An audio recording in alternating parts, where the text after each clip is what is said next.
Hey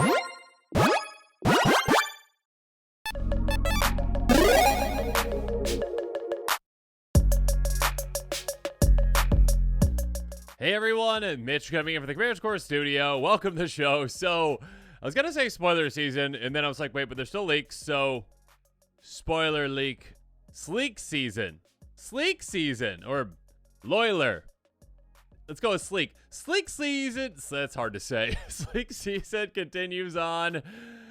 Let's jump into the spoilers as well as the leaks, and keep in mind with the ones that I do tell you that are leaks and not officially confirmed. They're not officially confirmed until they are, and it seems like every leak so far has been real pretty much, so except for Colossal Eldrazi Maw. That one probably isn't. Let's jump into it. So this one, a leak. This is a custom version of it because there's some like shine on it. It's a slightly blurry and it's a hard to read part of it. So like part of this is just, you know, trusting that I typed it incorrectly, so my apologies, but the actual images are going to be the end of the episode for these leaked cards. The first 3 cards I talk about here are going to be those, and then also there'll be images on cards that have already been leaked that are now confirmed as spoilers, so that'll be there too, as well as reprints, so stay tuned for that. Regardless, Benic Anomaly. Hello. A 7/8 Eldrazi Serpent. Now that's how Benic Anomaly talks about it. Hello. Devoid. For 6 and a blue. So Devoid, again, has no color, but that doesn't really matter most of the time, unless it's like, oh no, that creature's got protection from blue. Whoa! Okay. When you cast a spell for each opponent, choose a creature that player controls. Create a tokenless copy of one of those creatures, except its power is equal to the total power of those creatures, its toughness is equal to the total toughness of those creatures, and it's a colorless Eldrazi creature. Okay, so not only is this a 7/8, alright, so that's already a pretty big creature out there, but it also makes a copy of one creature on the board that your opponents control. And then also, it says, hey, what's the biggest power out of all the creatures that you selected? I mean, you for each of those other 2 opponents, I guess I should say, you're going to be like, okay, I want 8 power, which you have over there. I got 6 power over there. It's 14, plus this creature, which I really want to copy, has 4 power. So that's, what I say, 8 plus 6, 18. So you're going to be making a massive, absurdly large version of the best creature on the board that you do not control. So, yeah, that's quite fun, quite spicy, quite crazy. I am glad that they did not put this as an ETB. They're starting to get better about that, where it's not just like, hey, ETBs. Okay. It's not like you could use and abuse. Oh, they blinked it again. Oh, they blinked it again. Why do they keep blinking it? Oh, now they're cloning it. Now they're cloning it. Now they're blinking it. Yeah, there's a lot of ways to use and abuse things, and they're finally catching on and being like, maybe we should put some thought into how that actually works. Okay, so cast. So yes, we either are seeing sometimes these days like enter the battlefield with a cast requirement. This is not that, so even if this gets countered, you still get that effect, which is quite spicy. That being said, you're probably not going to counter this just plain old 7/8. I mean, you might if you're like, oh, okay, stop that part at least. Anyways, a really big spicy card. I mean, Eldrazi Tribal could definitely consider it. It is a Serpent as well, so Sea Monster Tribal, absolutely. But, yeah, when it comes to, like, other kinds of decks, I mean, like, if you just want a big, splashy, bomb to utilize, absolutely. That is just quite fun. Again, being able to clone the best creature your opponent's control and then also make it supercharged large. Absolutely lovely. I mean, I guess populate decks could consider as well. I'm trying to think of, like, just, like, specific kinds of decks that want it. Like, my Giganta deck probably wants this one, because my Giganta deck loves populating. Usually populating my own creatures, but, like, hey, I'll make a creature token that's gigantic out of opponent's creatures and then just make copies of that, because that sounds like fun. So, yeah, very spicy. Again, please keep in mind, this is not officially confirmed, and I believe from what I saw on the internets, yeah, this is from one of the precons, potentially. So, yeah, we won't know for a little while, at least. Next week, I believe, when those are spoiled. So, here we go. Moving on, Titan's Vanguard, a 5/5 Eldrazi, also with Devoid. So, although it is in Gruul, it's not in Gruul. I mean, it's in Gruul for color identity, but not in Gruul for when it's on the field. Anyways, when you cast a spell and whenever it attacks, put a counter at each colorless creature you control, trample. This one is pretty good, actually. Again, so when it's cast again, you automatically get that. You automatically get counters on every single one of creatures you control, which is huge. And again, it's each colorless creature you control, so I believe that counts itself. I mean, not on the cast, it doesn't count itself because it's not on the field yet, but when it attacks, it does count itself. So that is only for colorless. So again, it's not for every single counter deck out there because of that colorless requirement. That being said, if you've got like a colorless deck, if you've got, I mean, it's an Eldrazi. So I guess if you have an Eldrazi tribal deck, most likely is where you're going with that. Like, I guess you could have like an artifact creature deck that cares about counters that is in Gruul as well. And then you're like, okay, this fits perfectly. But mostly this is probably like Eldrazi. There you go. Moving on. Snapping Voidclaw. A 1/3 with the Void again. Has no color. Eldrazi Turtle for 3 mana in Simic. Tap, add colors, 2 mana. Pay 3 and a colors, tap, draw a card. I mean, there are a lot of creatures out there. Not a lot. I mean, there's a decent amount, though. They're like in that Palladium Mirror kind of type style. They cost 3, they tap for 2. This one literally is like Palladium Mirror, just taps for 2 colors. There's other ones out there like tap for like, now there's actually one that does, I believe it was actual spoiler, not a leak, that taps for, maybe it was a leak. Actually, I think it might have been a leak, so it might not be confirmed yet. But it taps for 2 mana of different colors, so like you can pick and choose. Yeah, so it's not, it is efficient. It's not all that, it doesn't help fix, though. That being said, it does give you the draw option. There's a reason why this is common, though. It's not all that great compared to some of the other cards of the set, obviously. So, yeah, maybe for Turtle Tribal, probably not for Eldrazi Tribal. But you never know. Maybe if you're like, hey, I really need a mana dork. Cool. There you go. This Turtle. Moving on. Okay, now we're getting on to the actual spoilers that are officially confirmed, that are officially out there. So again, take those first 3 with a grain of salt. Don't just go build like an entire deck around them. But yeah, check out the actual images after I'm done talking about all these. Regardless, Bridge Works Battle. We are getting more MDFCs. If you didn't see my previous episodes with spoilers and leaks, MDFCs, yeah, very, very good thing. Very, very powerful thing. Very, very popular thing. We're getting more. Sorcery for a 2 and a green. Get ready to see these in some decks. Target creature control gets +2/+2 until end of turn. It fights up to 1 target creature you don't control. So, well, hey, let's pump this little creature right here. Slightly larger. Take out that creature. Oh, and by the way, this was on a land because, you know what? Hey, Tangle Span Bridge works. It's a land. Enters the battlefield. You can pay 3 life. If you don't enter the battlefield tapped, yeah. This is a lightning bolt yourself land, which again, I've said this before. We previously saw these kinds of lands, these kinds of MDFCs at mythic level, essentially. Like the effects were more mythic, yes. But the fact that you can have an MDFC again, which is a spell on one side, come to play untapped as a land if I stop bumping my microphone. Yeah, this is pretty good. Again, this is literally just like free removal in your deck. I mean, it's not free. You have to pay for it. And you have to pay life to have it come and play untapped. But again, it's not really taking up a spot in your deck, and it is removal, which is fantastic. So yeah, I can see this one seeing a ton of play. Yeah, not much else to say there. Moving on. Copy Crook. I love clone effects. A 0/0 shapeshifter rogue for 4 mana in blue. You may have Copy Crook, which looks adorable. It's like I'm like an octopus dude, and I'm walking around in a suit. Enter the battlefield as a copy of any creature on the battlefield except it has. Whenever this creature attacks, it connives, which means you draw a card, discard an ally card, you get a counter on this creature. Yeah, hey, are you in a clone deck? Yes. Another clone for you. That's at 4 mana. Congratulations. Thank you. Okay, I'm looking the wrong way anyways. But yes, being able to add that connive is very nice for some initial card selection. Not card advantage, I guess, unless you have like Thought Reflection or Teferi's Legion's Insight and play that's like doubles up your draws. But still, like, great card selection. Can also play into, discard effects as well. Like, hey, like whenever you discard a card, you get this benefit. But also, obviously, counters as well. So, yeah, I mean, the main thing is just basically like, hey, do you like clones? Does your deck like clones? Great, then utilize this. If not, if you're really big into connive, sure. But outside of that, yeah, it is, hey, mostly just a good clone. Next up, Dreadmobile. That is a really cool name for a card. Thank you, MTG Goldfish, for the translated version of this card. Please tell me that's the actual name of this card, Dreadmobile, please. Oh my gosh. It's also like just an adorable card. It looks like it was like from like the Beetlejuice movie. I don't know. Anyways, 3/3 vehicle of menace that costs 3 mana in black. Pay 1, sacrifice another artifact or another creature, put a counter on Dreadmobile, crew 1. Okay, so it's not bad. Like, I mean, if you have like vehicle tribal shenanigans, yes, absolutely, you could just throw us into a vehicle deck. It's not bad. And I guess it does say sacrifice an artifact, so you could sacrifice artifacts too, which is nice. So if you just have like a bunch of like artifact tokens lying around, cool, sacrifice some of those for this potentially if you really want to.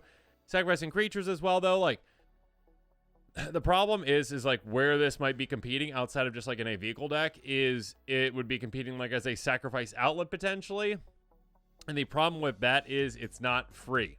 Like, it is just strictly worse in most scenarios because it is not free. That being said, the fact that it is not a creature most of the time is also better for it in that it can avoid most wraths. Like, most wraths are like, hey, Wrath of God, destroy all creatures. It's like, haha, no, I'm not a creature during your turn, so I'm avoiding that. And it's a creature on your turn when you want to swing with it, most likely because it has Menace.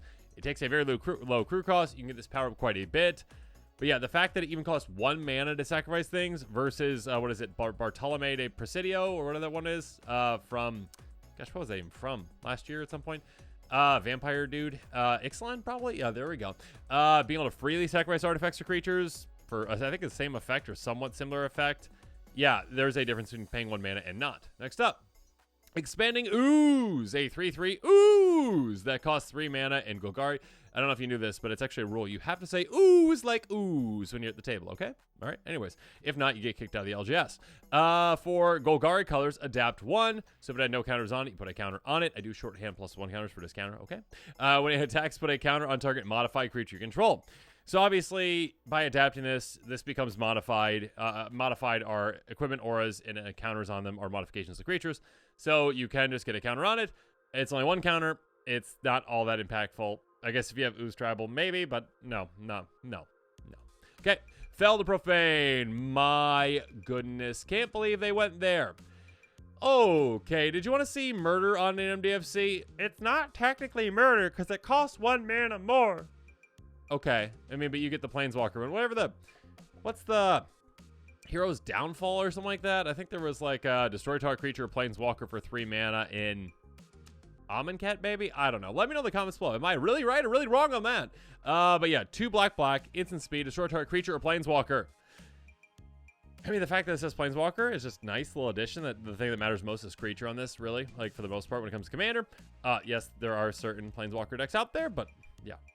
Creature, destruction, for 4 mana, instant speed, on an MDFC that can enter the battlefield untapped. Yeah, this is going to see a ton of play. I don't care if it's not very efficient. I mean, again, 4 mana for a removal spell. Would you actually play a 4 mana removal spell that does this in a deck that does nothing else? No. But the fact that this is just on a land freely in your deck that can enter the battlefield untapped if you lightning bolt yourself and you start at 40 life, so it's not even 1/10 of your life. Yeah, that's well worth it. That's going to take up a slot in a lot of decks out there. A lot of the MDFCs are going to be very, very, very popular, in my opinion, because it's just a free card in your deck. It doesn't take up a spot. Now, again, I keep urging people, do not just go replace all your basics. Basics are amazing, okay? Do not replace all your basics with every single non-basic that you can find, all right? Have a decent amount of basics in your deck still. That being said, it's a really good card. It's a very good card. It is not very efficient, but it is very, very good, because just having like, oh no, that massive threat over there, if only I had, oh wait, I do. I could use this as a land, but you know what? I don't need another land. I will use this as removal. And that person's like, oh no, you killed me with your land spell. No! Okay, very, very good. Moving on. Galvanic Discharge. Instant for a single red mana. Choose target creature, Planeswalker. You get 3 energy. Then you may pay an amount of energy. Galvanic Discharge is permanent. You kind of knew that like an actual like lightning bolt type effect would probably be in this. And this is basically, where's lightning bolt? Yeah, you can't hit a player in the face. Lightning bolt's already a not very good. No offense to people like lightning bolt and Commander. Okay. Outside of like specific burn decks with like new commanders that work really well with burn spells, lightning bolt's pretty bad in Commander. It just is, okay? Like, it just is. So this in an energy deck, yeah, maybe, because you could obviously be like, okay, like I could take out any creature on the board for 1 mana or any Planeswalker on the board because I have other energy. But if you're not an energy deck, no. Moving on. Mandibular. Why am I stuck on this? Man, it's like mandible, but the euler really throws you off. Mandibular. Kite. I can't talk. Artifact. I'm gonna skip it. Artifact equipped for a single white mana living weapon. Somebody in the comments below just like spell out how I say that. All right. When it enters the battlefield, you make a 0/0 black germ, Phyrexian germ. Attach this to it. Who creature is supposed to want to have flying? Equipped for 3 and a white. It's actually really good. So over the years, we have been getting more and more just like flying men type creatures. Again, like 1 mana, 1/1 that flies. Okay?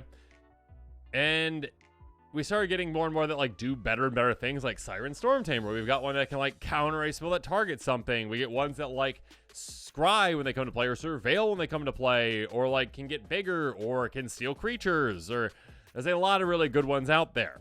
Or like, I mean, I guess just in white, like, you know, a 1/1 that also like has flying and lifelink or first strike or whatnot. This one is just a 1/1 flyer technically, but also like it is an equipment. I mean, it's not a creature. The germ is the creature that attaches automatically. Cool. So it's a 1/1 flying germ. Gross. Anyways, so you just have this germ flying around like on a kite. Like, whee! Anyways, being able to have just a nice little piece of evasion there, like after that germ gets dealt with, or even if you just need to like move this onto something. Yeah, equipping for 4 mana is not very efficient. When it comes to like another equipment that would like be like ++1 and flying, you'd expect to pay maybe 2 to equip that, I would think. This being just 1 mana though to get out, but 4 mana to equip. Yeah, it's a lot, but it comes with a creature attached to it. So it's like if you have a flying men type strategy where you have like, I need low to the ground creatures that can get through on my opponents. All right, great. And now you also have a piece of equipment that can give flying to another creature. Again, if you have like creatures you want to get through later, if you have maybe a commander that you really want to get through that maybe has a lot of power, this can be very good. So yeah, again, is it for like every deck? No, but like, do you have a need to get evasive creatures through that are low to the ground? Absolutely. An amazing card. Moving on. Razorgrass Ambush. An instant for 2 mana in white, 1 in a white. It deals 3 damage target attacking or blocking creature. I mean, it's I guess at 1 mana is what this effect would be essentially without being an MDFC. Like, I don't see this one as that good. But again, like it's a free, I'm gonna show you here. It's an MDFC as well. Razorgrass Field. Again, the 3 life, enter the battlefield untapped, tap for a white. Is it as good as some of the other ones? I don't think so personally. But like, are you gonna complain about throwing it into a deck? Probably not, because there are gonna be scenarios where again, like it's attacking or blocking creature. So it's kind of like the white lightning bolt, like it's only in combat. But being able to, again, like if it's a small-ish creature, you can take it out obviously with that. If it's a slightly larger creature, you can like block, deal enough damage to get it close enough within range to take out with this, so you can do that. Or again, when you're swinging at someone and they block with a bigger creature, you can still potentially take that out with this. So it gives you a bit more reach to it, essentially, in a way. Like, again, you're not going to complain about throwing in a deck. You probably still will just throw it into a deck because like it's extra removal, potentially. Against removal against small creatures, potential removal against bigger creatures depending on scenario. And again, you can also do this like on an opponent's turn, like when they attack like someone else as well. So it's like you can like sneakily get rid of creatures in that way. Maybe I'm underrating it. Like it is removal, again, in a free spot in your deck. So you're probably not going to complain. You might utilize it. But like, is this as good as the black one, which is just always take out any creature, whether attacking or blocking or whatnot, it doesn't matter, or Planeswalker? Like the black one I think is just quite a bit ahead of this one. Still pretty good. Next up, Reckless Pyrosurfer. That seems dangerous. A 2/2 human scout with haste that costs 1 and a red. Landfall whenever land enters battlefield under control. Reckless Pyrosurfer against Battlecry until end of turn. Interesting. I kind of find it funny that when some cards are like Reckless, it's like if this happens, you sacrifice it. It's like, oh, okay, yeah, that makes sense because it's Reckless. This is like, there's no downside to this Pyrosurfer. The Pyrosurfer is clearly very good at what they do because they're not being reckless. They're doing, you know, they don't have to be sacrificed for doing anything, you know? It's like, anyways. I like that one goblin that, like, places bombs, and then they sometimes hit him. Anyways. Yeah, interesting, because I believe that would be able to stack, right? Whenever you have lands come to play, that would stack. So, essentially, you can get more than one Battlecry on this, and then when you attack, I guess I should have said what Battlecry is, your creatures get, each other 10 creature gets +1/+0. It does say right there you go, each instant battle cry triggers separately. I guess I should have kept reading. So yeah, you can have, again, if you have like an Evolving Wilds, you crack it, you get another land, that's 2 landfall triggers, cool. Or if you ramp, whatever it is, Wayfarer's Bauble, there you go, cool. Then you would get more landfall triggers in a turn, and you get extra battle cries. Obviously, this could be pretty good in, like, let's say like an Ishin deck, being able to, which already might utilize some battle cry triggers, but like being able to double up on your attack trigger. And also, like, if you have, you know, landfall 2 or 3 in that turn, and then attack, I mean, you could, with Ishin, let's say you had, let's say you Evolving Wilds, and then you also, like, ramped in the same turn, with, like, an Wayfarer's Bauble, I guess, or Burnish Shard, or whatever, and you had 3 lands going to play on that turn, and then you swung, that's, like, +6/+0 to all your creatures. Lovely. Okay, anyways, moving on. Royal Cartographer. Oh, that's clever. That's clever. Okay, so like Royal.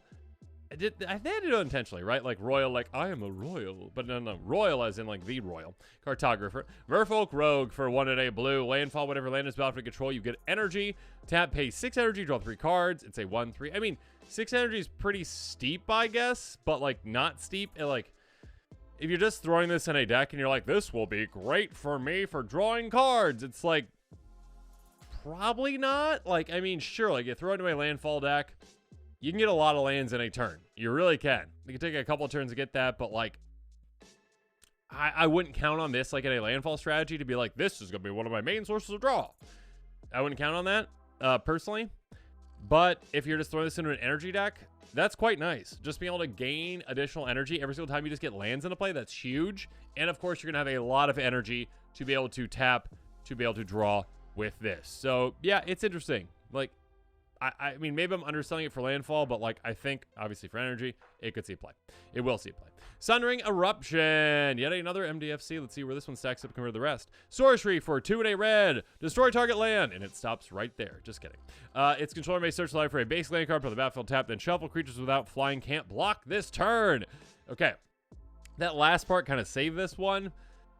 I mean, it's not a bad thing to just say, okay, you've got your Gaia's Cradle or whatever there, destroy that, go get a basic, replace it, all right? There are non-basics that you do need to worry about sometimes, depending on the playgroup, depending on players that play in it, depending on what they're playing. Like a Gaia's Cradle is probably like threat number 1 out of lands. Yeah, I mean, most of the time, the non-basic that you're going to be destroying is going to be like, oh, okay, you took out my tri-land. Well, that was rude. But yeah, they get another land instead. But this one does give you, like, you know, creatures without flying can't block this turn. That's nice to be able to get you through, in most scenarios, for 3 mana to get your entire team through. That's already just very good. For an aggressive kind of deck, a deck that wants to swing. So yeah, like, you might not even care about actually, like, destroying that land, essentially. You might. And actually, you could destroy your own land. So, like, let's say you had too many mountains to play and you want a forest, you could just, like, destroy your mountain and then get a forest, and landfall triggers could happen and all that kind of stuff, too. But yeah, making it so creatures can't block, that's pretty nice. There are certain decks out there that really want to be able to get through. Typically, you can get through, you know, on at least one player, I would say, that doesn't have flyers. So there you go. The backside, again, of course, enters the battlefield, 3 life, untap it, that kind of stuff, too. Yeah, I mean, are you going to complain and not throw this in a deck because it's a free card? You probably won't complain. Maybe I'm underselling this one, but again, I think it's pretty good. Is it as good as, again, destroy a creature, planeswalker? No, I don't think so. But maybe I'm underselling it. Next up, my, I can't stop looking at that. My pick for the ugliest creature in the entire set. Yep. Sorry, Temperamental Ooze Wag. Ooze! There we go. 4/4 Ooze, Brushwag. Gosh, just hit the ugly tree branches on the way down, didn't it, or whatever. Whatever that phrase is. 2, faithfully a mother could love. There you go. 2 and a green, adapt 2. It's got no counters on it. You get 2 counters on it. Modify creature control of trample. Maybe it could see play in a counters deck. Maybe. I mean, I couldn't play it in a counters deck just because I can't stop looking at that face. That art is just haunting, Pete Venters. Oh my gosh. Okay, I gotta move on. Okay, shifting Woodland. There we go. Oh my gosh. Let me know in the comments what your thoughts are on that art. What was the ask? All right, give me an Ooze Brushwag. By the way, ugliest thing you can make. Gosh. It's just like I don't know. The face is like, I don't know. Okay, anyways. Shifting Woodland, it's a land. Congratulations. Enter battlefield, tap once you control a forest. Okay, so lots of lands that can potentially enter untapped. Tap for a green. Delirium. 2 green. It's the first time we've seen Delirium on a land. I don't know. Let me know in the comments below. Okay. Shifting Woodland comes a copy of target permanent card in your graveyard until end of turn. Activate only if there are 4 or more card types among cards in your graveyard. This is really good. I am glad that they have that requirement. Okay. Activate only if there's 4 or more card types in your graveyard. That is a requirement that does limit this one, and thank goodness it does, because this is a very powerful effect. This is, what's the mirror? There's like that artifact that's like a 3-mana mirror that like copies something in play. It's like kind of like that. It's not all like that. But I just got to picture that one with this. Anyways, being able to temporarily copy any permanent out of your graveyard is massive, is huge, is disgusting, is just gross. Like, your biggest creature, sure, okay, like just do that as an example, all right? Your biggest creature, you're just like, okay, cool, I make it a note. Whatever this giant creature is, cool, I swing. Hooray, with my land. Great. So this can be like a creature land in a way. It could also just be, oh, I kind of cheat something in play-ish. Like, oh, it could become like Omniscience. If you have Omniscience in your graveyard, this can become Omniscience. Just like, oh yeah, I didn't pay the 10 mana for that or whatever. Just, okay, I paid 4. Oh, I cast all my spells for free now. Yay! That's gross. There's combos with it, I am sure. I am positive there are combos with it. I mean, like, I guess not like a weird combo, but like one that doesn't like win you the game. But like, yeah, Dark Depths. If Dark Depths is in your graveyard, you're like, okay, this is a copy of Dark Depths, but it doesn't get like that ETB that comes into play like counters on it or whatever. Yeah, it just automatically sacrifices then, right? I'm pretty sure. Anyways, let me know the other combos with this kind of a card. There's got to be some other ones. I mean, only so many, I guess, but there's some crazy things that you can do with this one. It seems very powerful. Again, it has the potential to just enter the battlefield untapped. The only downside is that it's not a basic land, thank goodness. So it's not like you can like tutor for it easily. But yeah, it has the potential to enter the battlefield untapped. Doesn't slow you down at all. It eventually can just be whatever the best cards out of your graveyard. It also gets around like any like negative, like, I mean, not that you'd build an entire deck around this. You probably wouldn't, but like Eater of Days, you know, kind of like bad ETB. Oh no, you avoid that if you have it in your graveyard instead. Phage the Untouchable. Sure, you could do a really weird deck where you're like, all right, my plan is to get this land into play, and then Phage the Untouchable in my graveyard, and 3 other permanent thingies, whatever they are, and then I shall take out my opponents and they don't realize that they have tapped out with their creatures, and I shall swing at them with my land that turns into Phage. Ha ha ha ha. Yeah, that's the plan, I guess. But yeah, this seems like a pretty crazy good card. For the right strategy out there, I mean, like, you can still just chuck it in any green deck and it's gonna be good, probably. As long as, I guess, you have 4 or more card types in that deck. If you don't, not sure what you're doing. I mean, if it's all creature deck, sure, whatever. But, like, you're probably gonna get there. Like, a mill deck could definitely utilize this very effectively because you're probably gonna guarantee that you're gonna get there pretty quickly. It seems like a very good card. Like, Old Stick Fingers, that's the commander name, right? Like, that can get cards in your graveyard very easily, very quickly, and then, like, yeah. Seems pretty good. Anyways, crazy good card. And now this episode is coming to a close. Okay, I gotta be honest. After I finished recording right there on that, and I'm cutting to this, I went back to look at Temperamental Ooze because I can't get over that art. Oh my gosh. Okay. Let me know what your thoughts are on that in the comments below. I can't think of anything else. Make sure you stay tuned to check out what other cards have been spoiled now that were already leaked and I already talked about other episodes, so I didn't talk about them in this episode. Other reprints that have been spoiled as well. And then the first 3 cards I talked about in this episode, the actual images of those cards that I turned into custom images to make it easier to discuss. Speaking of discussions, goodness, that face. Okay, anyways. Stay tuned for more exciting quick takes, spoilers, leaks, what I called them earlier, loilers, or sleeks. Did I call them sleeks? Oh, whatever they are. Anyways, Oozewag. Oozewag out. Thanks again, and have a good one.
This show and episodes like this one are possible thanks to viewers like you. If you're looking for an easy way to help support this show, make sure that you like, share, and subscribe. Also, hit that bell notification icon so you don't miss any new episodes. You can also go check out our playmats and other merchandise at thecommandersquarters.com. We also have a ton of brand new t-shirt designs in stock, so make sure you check out those as well. Another easy way to support this show is with our TCG player affiliate links. So whether you're buying a deck or individual cards, you can use this general link right here or one in the description. And the final way that you can support this show is by supporting us directly by becoming a patron. There are many benefits to being a patron, and I truly couldn't do this without all of their support.